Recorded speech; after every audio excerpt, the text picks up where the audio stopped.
Thank you all.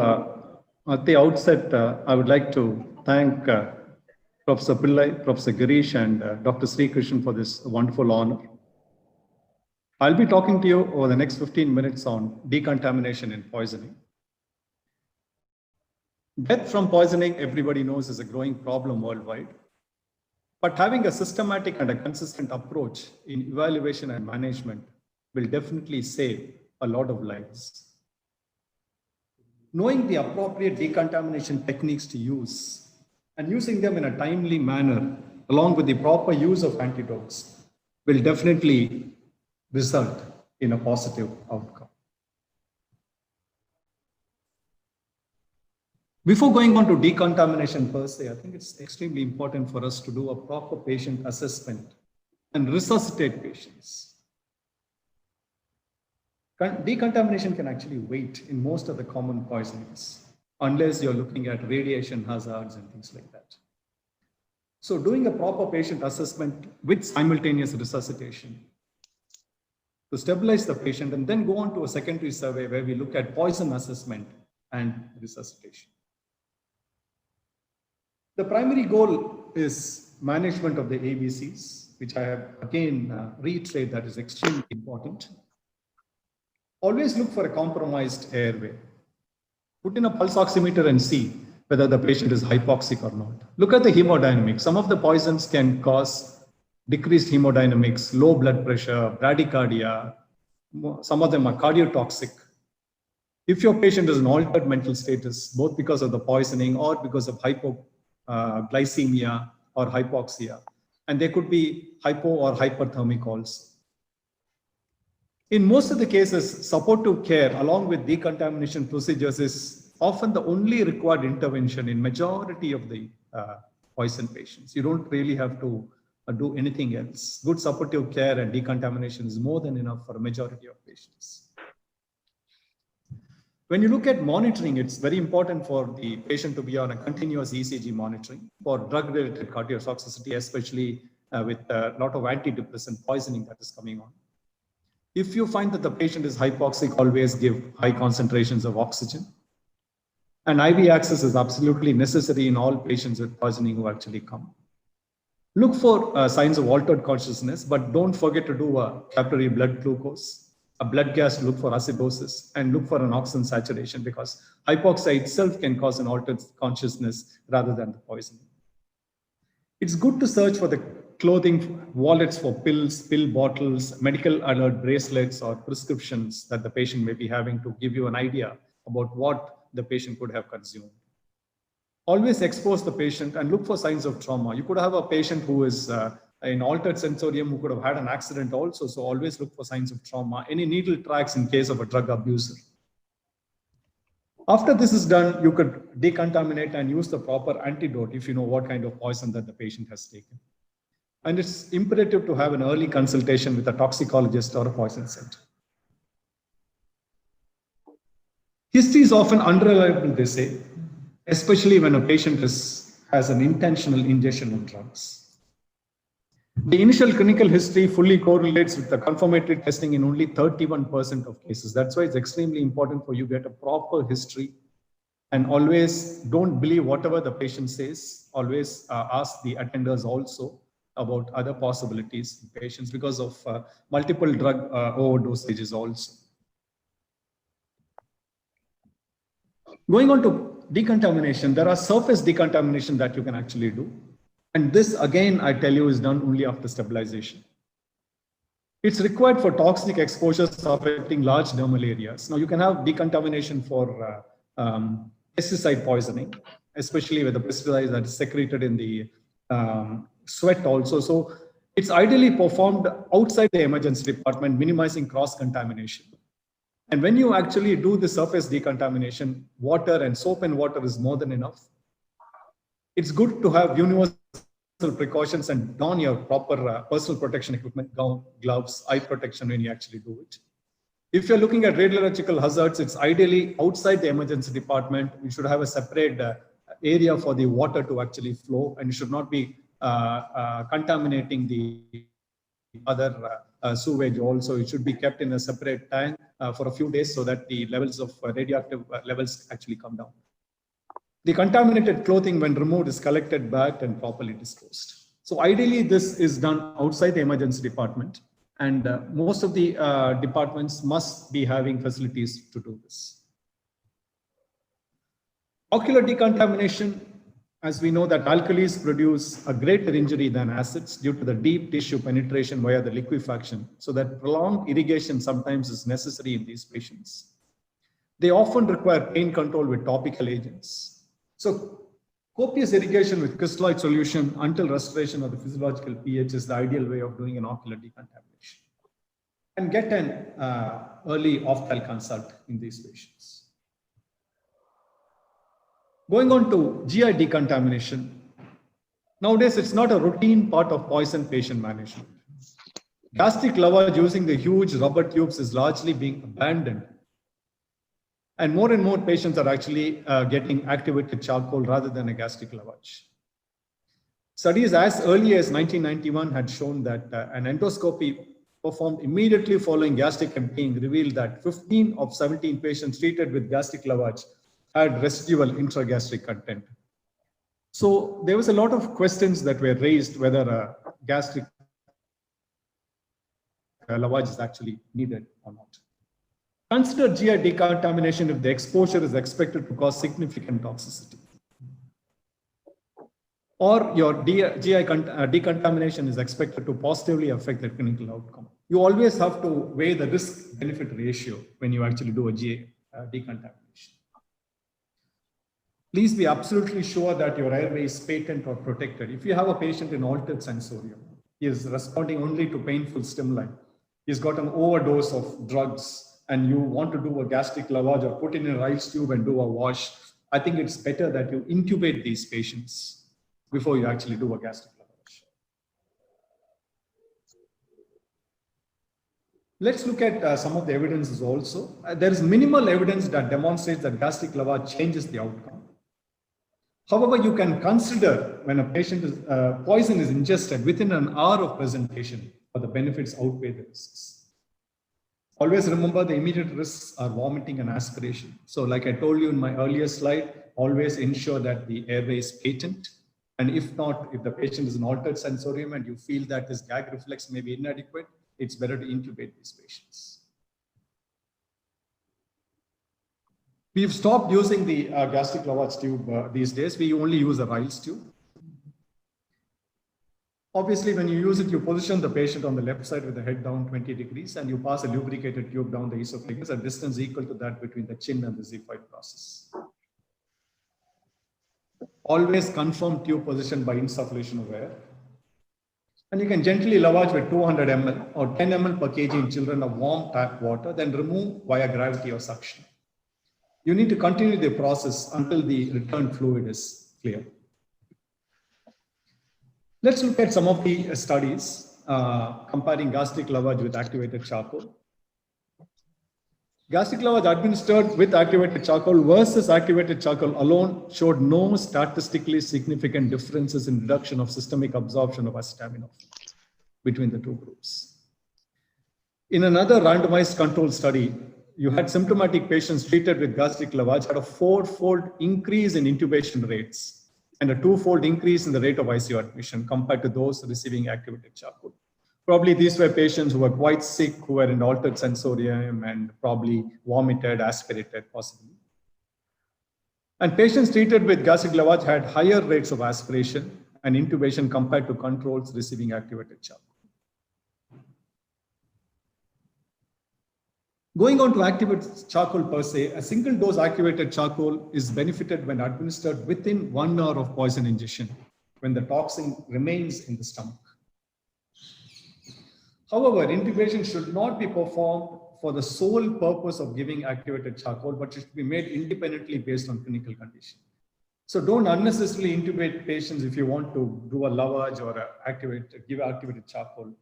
But in case your patient has consumed large amounts of hydrocarbons, where gastric lavage, they say, is contraindicated, but you're worried about the systemic toxicity, especially the cardiac toxicity and the neurotoxicity, you could intubate these patients and do a gastric lavage. However, that is a little controversial.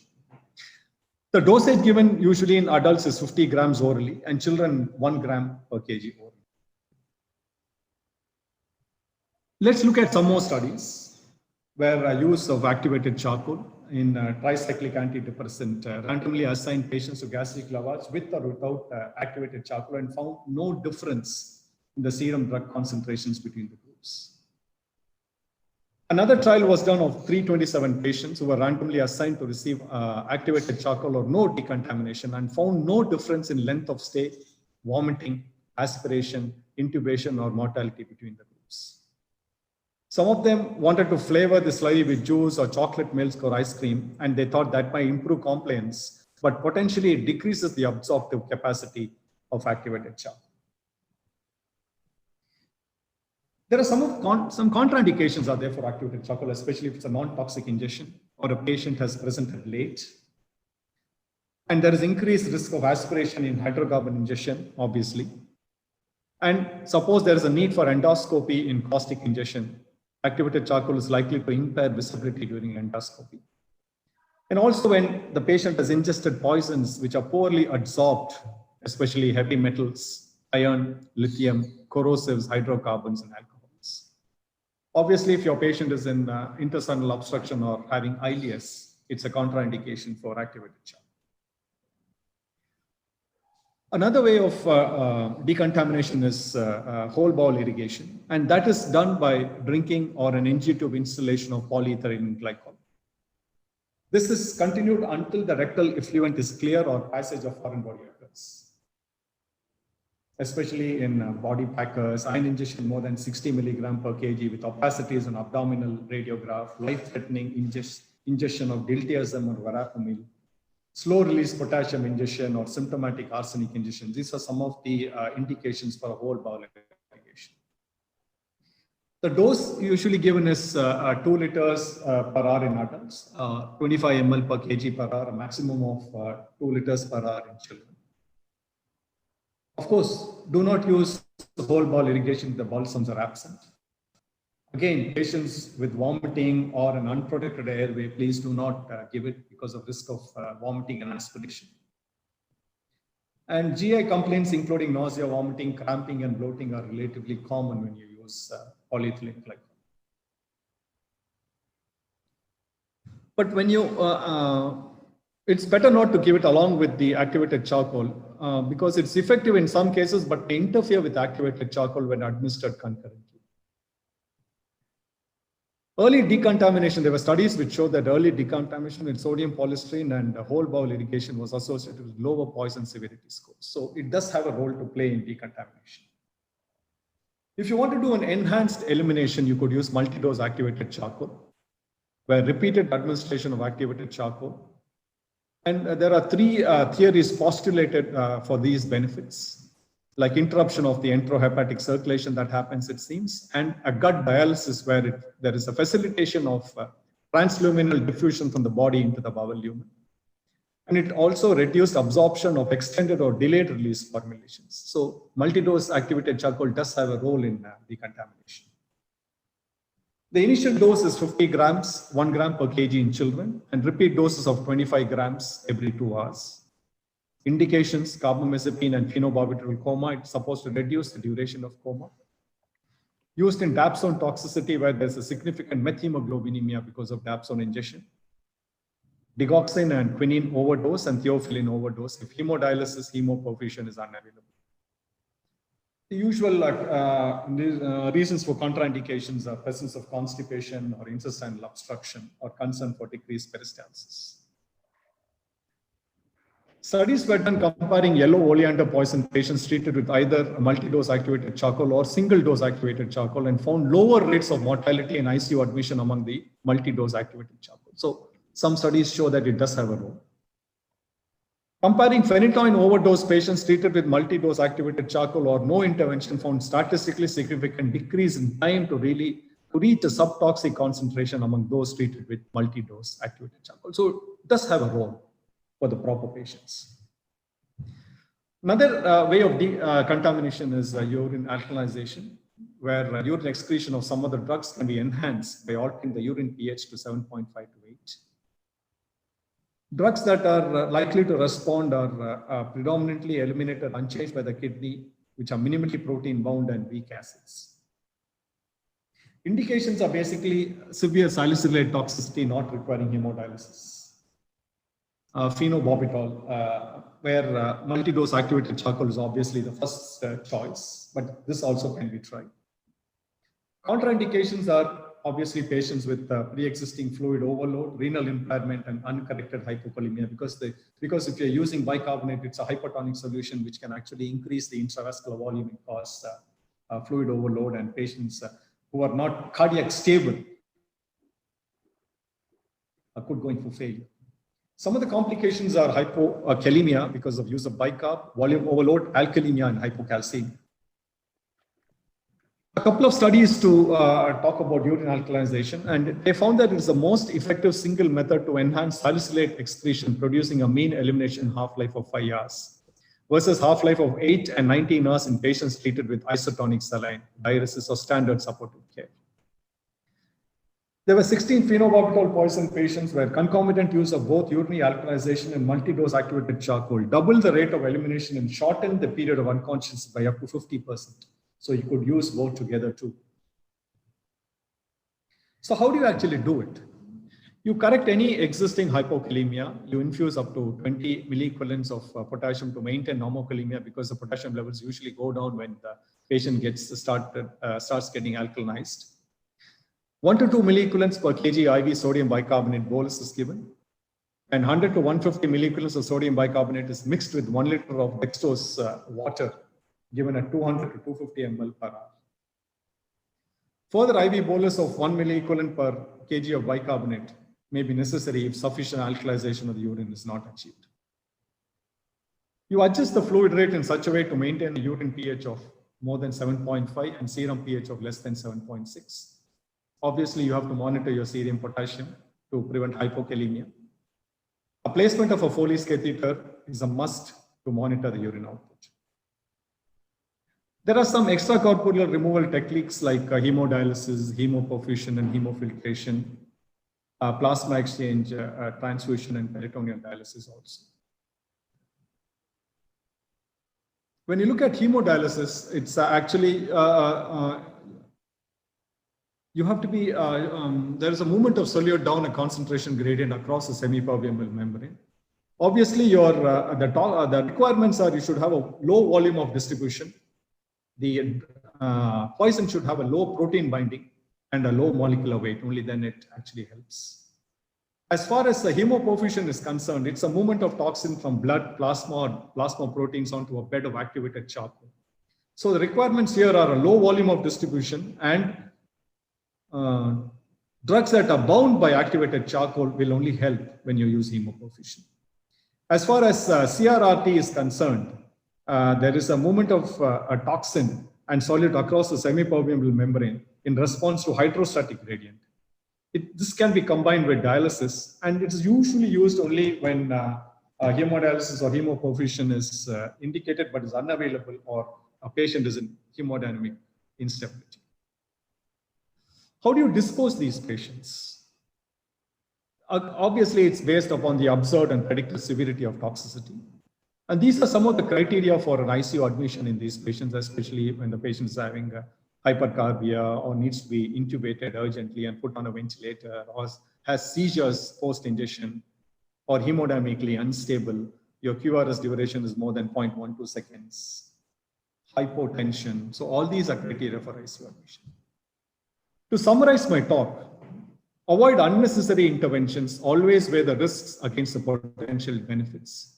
The primary goal, again, I tell you before decontamination, is always resuscitate and stabilize before you decontaminate.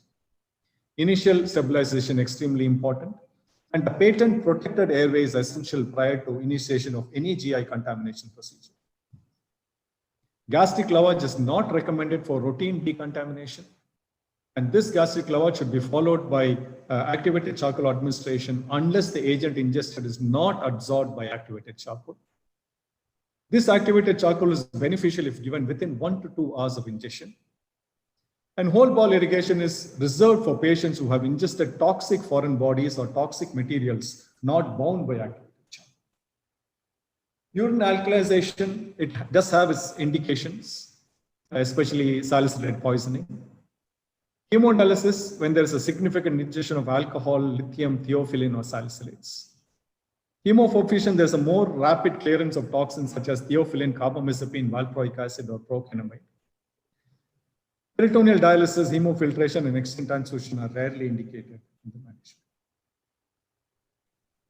Consider early consultation with a toxicologist and a poison center. Always ensure that they get a psychiatrist consultation for all intentional overdoses.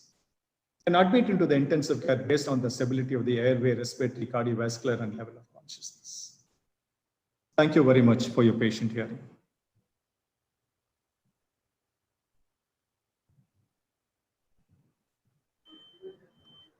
Thank you, sir, for your valuable talk.